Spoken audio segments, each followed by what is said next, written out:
कि स्पोर्ट्स को, तो कल साउथ अफ्रीका को न्यूजीलैंड ने दोस्तों वन साइडेड गेम के अंदर हरा के फाइनल में एंट्री ले ली T20 वर्ल्ड कप में।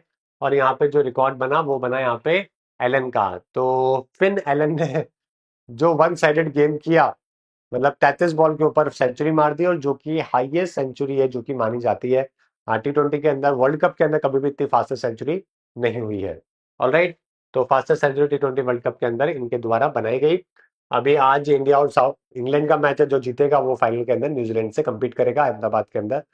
ओके, चलिए नेक्स्ट है जो कि आप देख सकते हो, एक चेंज है जो कि बिहार के अंदर आपको देखने को मिलेगा। नीतीश कुमार जी काफी टाइम से आपको मालूम ही है, काफी अपने हेल्थ के इश्यू से भी जूझ रहे थे, और जैसे तैसे करके अभी इलेक्शन जीते हैं बहुत अच्छे वोट से।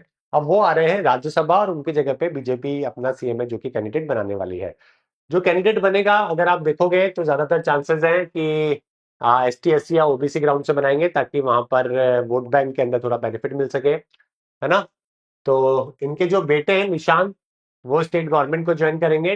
डिप्टी CM चौधरी जी, जूनियर होम मिनिस्टर मिनिस्टर राय साहब, ये टॉप पोस्ट के लिए जो है वो माने जाने हैं।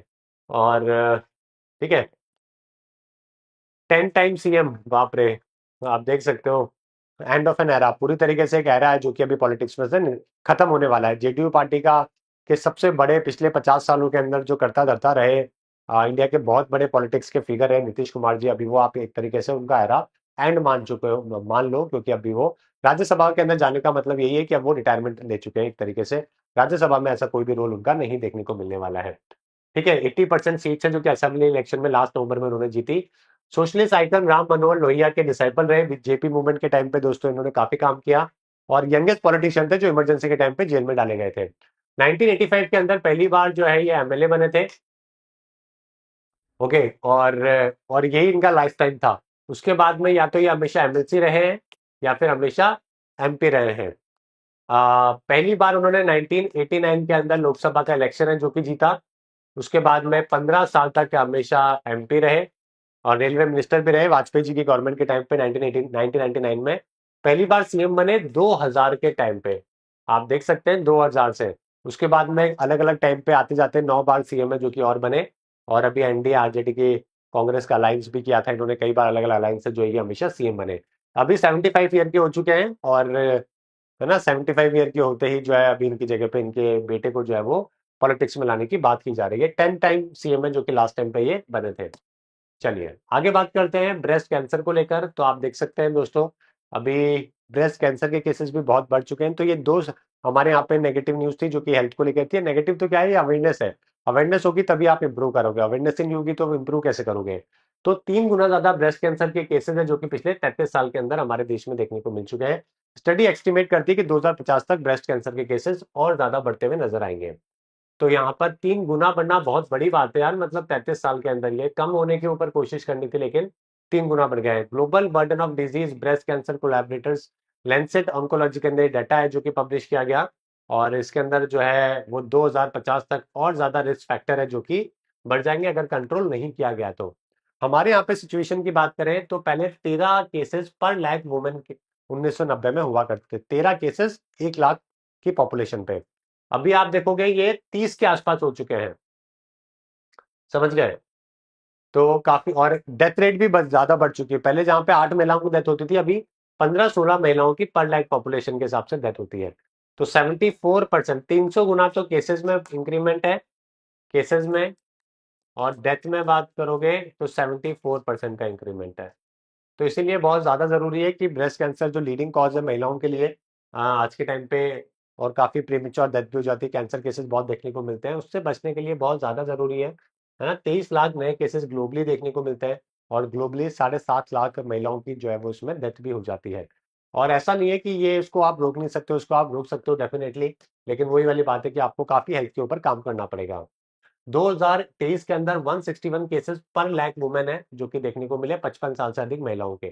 ठीक है, और 20 से 54 साल के अंदर भी अगर आप देखोगे तो भी 29% केसेस बढ़ गए हैं।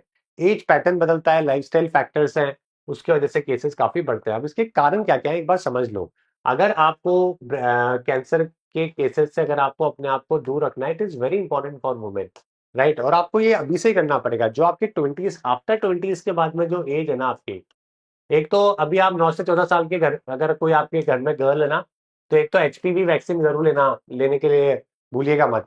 अगर आपकी कोई छोटी बहन है, अगर आपके घर पे कोई है, तो 9 से 14 साल तक की जो लड़कियां हैं उनको अभी सर्वाइकल कैंसर से बचने के लिए एचपीवी वैक्सीन लग रही है, तो प्लीज वो लगवा लीजिएगा। 2 डोज लगेंगे उसके, ठीक है। आई थिंक 6 या 9 महीने के गैप के ऊपर 2 डोज होंगे, तो वहां से सर्वाइकल कैंसर के लिए आपका क्योर हो जाएगा। ब्रेस्ट कैंसर की बात करें, ब्रेस्ट कैंसर के लिए कोई वैक्सीनेशन नहीं है, आपको ये लाइफस्टाइल से ही इंप्रूव करना पड़ेगा। कैसे होगा? आपको अपनी बॉडी को थोड़ा ध्यान रखना पड़ेगा। देखो, आपको मंदिर मस्जिद आपकी बॉडी है, आप ये बात समझा करो। आप जितना टाइम स्पेंड करते हो मंदिर मस्जिद गुरुद्वारे के अंदर, उतना कम से कम आप अपने शरीर के ऊपर भी स्पेंड करो। उतना टाइम आपका यही टेम्पल है आपका, समझ गए? तो एक तो आपका हाई बीएमआई नहीं होना चाहिए, शुगर लेवल कंट्रोल होना चाहिए, टबैको का कंजप्शन नहीं होना चाहिए, अल्कोहल कंजप्शन नहीं होना चाहिए, है ना। अगर आप रेड मीट खाते हो या नॉनवेज खाते हो तो प्लीज उसको अवॉइड करने की कोशिश करें, या फिर अगर आपको बहुत ही ज्यादा पसंद है तो वंस इन ए वीक कर लो आप उसको, बहुत ही लिमिटेड, कम मसाले के साथ में। मुझे मालूम है मजा नहीं आएगा आपको, लगेगा जिंदगी नीरस हो गई, बट हेल्थ इज एवरीथिंग, आप समझने की कोशिश कीजिए, ठीक है। जितने भी आप जितना ज्यादा आप मिल्क प्रोडक्ट लेते हो, जितना ज्यादा आप नॉनवेज प्रोडक्ट लेते हो, क्योंकि ये दोनों जो है वो एनिमल से आते हैं। एनिमल्स के पास में अगर आप देखोगे ना, तो उनको आज के टाइम पे बहुत एंटीबायोटिक्स दी जाती है। एंटीबायोटिक्स वाले जो केमिकल्स हैं, वो सारे आपके फूड में वाया एनिमल आपकी बॉडी में जाते हैं, समझ गए? इसके अलावा इनका जो फूड है वो भी क्वालिटी बहुत ज्यादा डिग्रेडेड है, समझ गए? तो इसके वजह से एक तो क्या है कि देखो, दो चेन बनती है, क्या बेटर है? दो तरीके के, एक तो मान लीजिए प्लांट्स है, प्लांट्स के अंदर भी आपको मालूम है क्वालिटी कोई कोई बहुत अच्छी तो है नहीं आज के टाइम पे, फर्टिलाइजर क्या है ना, इंसेक्टिसाइड पेस्टिसाइड यूज होता है। तो एक तो प्लांट से आपने क्या किया, डायरेक्टली आपने ह्यूमन बॉडी में उसको कंज्यूम किया।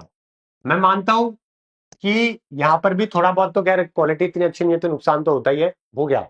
एक तो ये वाला केस है, थोड़ा बहुत हो गया, लिटिल, ज्यादा नहीं होगा, थोड़ा बहुत होगा, क्योंकि आप बॉईल भी करोगे, खाना बनाओगे, तो काफी चीजें उसमें से हट भी जाती है। दूसरा, एक ये है कि आपने एक एनिमल है, उसने यही वाला प्लांट कंज्यूम किया, क्योंकि ऑब्वियसली उसकी क्वालिटी, आपकी क्वालिटी तो जो भी आप फूड खा रहे हो उसकी तो फिर भी थोड़ी बेटर होगी। लेकिन आपको क्या लगता है, जो ये चिकन है, ठीक है, मटन जो भी आप, या फिश, या जो भी आप कंज्यूम करते हो नॉनवेज में, उनका तो फूड का क्वालिटी कितना खराब होगा आप समझ सकते हो। तो एक तो उनका खुद का फूड जो भी वो कंज्यूम कर रहे हैं, प्लस वो प्लांट बेस्ड, प्लांट भी खाते हैं ये लोग, जो इनका फूड होता है उसके अंदर भी जो केमिकल्स हैं, तो मल्टीप्लाई हो गया ना, इंसेक्टिसाइड पेस्टिसाइड जो भी होगा। एक तो ये वाला मल्टीप्लाई हो गया, प्लस ये वाला मल्टीप्लाई हो गया, दोनों मल्टीप्लाई हो गए, प्लस इसने बहुत सारे एंटीबायोटिक्स भी लिए होंगे, क्योंकि इसकी हेल्थ का भी ध्यान रखना होता है। आप अपने घर में पूछेगा पिछले 20-30 साल पहले जो गाय भैंसे हुआ करती थी, अगर आप एग्रीकल्चर फैमिली से बिलोंग करते हो, तो 10-20 साल पहले, 30 साल पहले आप पूरे साल भर में अपनी गाय और भैंस को कितने एंटीबायोटिक दिया करते थे, और आज के टाइम पे कितने एंटीबायोटिक देते हो, एक बार आप अपने घर वालों से पता करना। जितने ज्यादा उनको अगर आप इंजेक्शन दोगे, जितने ज्यादा आप उनको ये सब चीजें खिला दोगे, उतना ही वो उनके दूध में से निकल के आने वाला है। तो ये एंटीबायोटिक हो गया, प्लस आपके जो भी प्लांट से जो आपने किसी भी एनिमल को, एक तो एंटीबायोटिक, एक उसका खुद का फूड, और तीसरा फिर उसका प्लांट, प्लांट से जो भी आया, ये सारा का सारा मिलकर जो है ना वो आपकी बॉडी में जा रहा है। यहाँ पे तो एक ही जा रहा है, यहाँ पे तीन तीन जा रहे हैं, समझ गए? ठीक है, डायरेक्टली तो सिर्फ एक ही गया, प्लांट से ह्यूमन। लेकिन जब आपने एनिमल फूड ज्यादा जब आपने कंज्यूम किया, तो एक तो एनिमल के खुद के एंटीबायोटिक्स, प्लस उसका खुद का फूड का क्वालिटी जिससे जो भी केमिकल, और एक आपका प्लांट जो भी वो खा रहा है, तो तीन तीन जगह से आपकी बॉडी में जा रहा है। तो क्या नुकसान ज्यादा करेगा, ये करेगा कि ये करेगा? सिंपल सी कहानी है, ठीक है। चलिए, ठीक है। तो इसके वजह से यहाँ पर जो है ना, ये रेड मीट के बारे में भी लिखा हुआ है, और नॉनवेज और रेड मीट दोनों के बारे में, खैर दोनों एक ही बात है, बहुत ज्यादा फर्क नहीं है, फिजिकल एक्टिविटी है नहीं। और प्रिवेंटेबल जितने तरीके हो सकते हैं वो आप अपनाइए। अगर प्रिवेंटेबल मतलब अच्छी डाइट का कम खाना, अपने हेल्थ का ध्यान रखना, अगर ये सब चीजों के ऊपर अगर आप ध्यान रखोगे ना, तो काफी कम है जो कि आपके चांसेस हो सकते हैं, काफी कम हो जाएंगे आपके चांसेस, समझ गए? चलिए, ठीक है। हमारे यहाँ पे 8 से 13 बिलियन डॉलर का इकोनॉमिक बर्डन भी होता है इसकी वजह से। 14 बिलियन डॉलर 2030 तक का प्रोजेक्टेड है इकोनॉमिक इम्पैक्ट। ये इंडिया की बात कर रहा हूँ, $14 बिलियन का इकोनॉमिक इम्पैक्ट है, क्योंकि महिलाओं की हेल्थ खराब होती है तो पैसा भी बहुत लगता है, उनकी जॉब रह जाती है, उनका करियर, है ना, बहुत पूरी फैमिली है जो कि इम्पैक्ट करती है, आप सबको मालूम है। एक परिवार में एक पर्सन को कैंसर होता है तो पूरी परिवार है जो कि इम्पैक्ट करता है, समझ गए। अर्ली स्क्रीनिंग करना बहुत ज्यादा जरूरी है, अर्ली डायग्नोसिस करना, लाइफस्टाइल इंप्रूवमेंट करना, यूनिवर्सल हेल्थ केयर एक्सेस। मैं आपको हमेशा कहता हूँ कि कुछ चीजें आप जरूर करिएगा, चाहे आप पुरुष हो चाहे महिला हो। एक, आप अपना कैंसर को लेकर आप अपना हेल्थ का इंश्योरेंस जरूर करवाइए। हम, आपको लगता है, आपको तो नहीं होगा, सबको ऐसा लगता है, लेकिन ऐसा नहीं है, कोई भी व्यू नहीं है। प्लीज प्लीज आप अपने परिवार में अपने मदर फादर का, आप अपने हस्बैंड वाइफ का, आपके परिवार में जो भी लोग हैं जो थोड़े बड़े हैं, है ना, एक कैंसर का इंश्योरेंस जरूर जरूर करवा के रखो, है ना। पॉलिसी बाजार पे जाके या चैट जीपीटी से पूछ लो, जो भी सस्ता है। एटलीस्ट आपका फाइनेंशियली आपका बहुत लॉस नहीं होना चाहिए, फाइनेंशियल बर्डन होता तो एटलीस्ट फिजिकली तो आप क्या है, थोड़ा झेल लेते हो, इमोशनली, सोशली तो आप फिर भी आप मजबूत आदमी हो, मुझे मालूम है। फाइनेंशियल ऐसी चीजें ना जो हमारे हाथ में नहीं होती। तो एक तो इंश्योरेंस करवाना, समझ गए। दूसरा, आपका फूड का क्वालिटी जो भी है, लाइफस्टाइल जो भी है, ये दो चीजों का ध्यान रखो यार, बहुत बहुत जरूरी है आपके लिए। ऑलराइट। और ये सब अभी याद नहीं आती, जब प्रॉब्लम होती है ना तब याद आती है। हमारे यहाँ पे टाटा मेमोरियल हॉस्पिटल है, इंडिया का प्रीमियम कैंसर रिसर्च इंस्टीट्यूट है, रिसर्च ट्रीटमेंट सेंटर है ना। यहाँ पे काफी लंबी लाइन होती है तो मिलता भी नहीं है खैर सबको। एम्स दिल्ली वाला, हरियाणा के अंदर नेशनल कैंसर इंस्टीट्यूट, और किदवाई सेंटर ये बेंगलुरु के अंदर। 4 फरवरी को हर साल वर्ल्ड कैंसर डे जो कि मनाते हैं। और इसका जो पिंक कलर का एक रिबन है, जो कि इसका सिंबॉलिक रिप्रेजेंटेशन होता है ब्रेस्ट कैंसर को लेकर। हमने भी जो है नॉन कम्युनिकेबल डिजीज के लिए मेजर प्रोग्राम चला रखा है। ये पहला स्टेटमेंट सही है, ये भी सही है, ये भी सही है। ये गलत हो गया ना। Pink ribbon campaign is associated with कौन सा, लंग कैंसर, ब्रेस्ट कैंसर, ठीक है। ये आपका सही आंसर हो जाएगा। चलिए ठीक है, यहाँ पे हम बात करेंगे आईएससी के बारे में। आई